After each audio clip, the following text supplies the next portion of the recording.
Guys, Saudi আরবে মানুষ রাস্তার সাইড দিয়ে চা কফি বিক্রি করে, পান সিগারেট বিক্রি করে কিভাবে টাকাগুলো ইনকাম করে আপনাদের সাথে এখনই দেখাবো। দেখেন আমার সামনে যে এই গাড়ির মতো এইটা দেখতেছেন, এইটা দেখতেছেন, এইটা হচ্ছে সৌদিরা এই রাস্তার সাইডে। দেখেন এই পাশে যে পার্ক, এই পার্কের সাইডে এইটা দিয়ে দিছে। এটা হচ্ছে পার্ক, দেখছেন? এটা পার্ক, এটা পার্ক, এটা পার্ক, মানে পার্কের মতো এইখানে বসা যায়, সময় কাটানো যায়। এইখানে দেখেন এইটা দিয়ে দিচ্ছে, এইটা দিয়ে দিচ্ছে।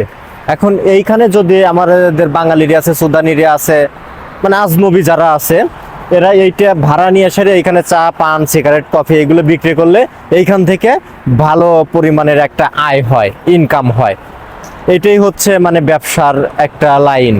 আর এইখান থেকে সৌদি কিছু ফয়দা নিবে, মানে সৌদির কিছু লাভ হবে, আর যে কামাই রুজি করবে তার ভালো লাভ হবে। এইরকম সিস্টেম প্রবাস জীবনে। সবাই ভালো থাকবেন, সুস্থ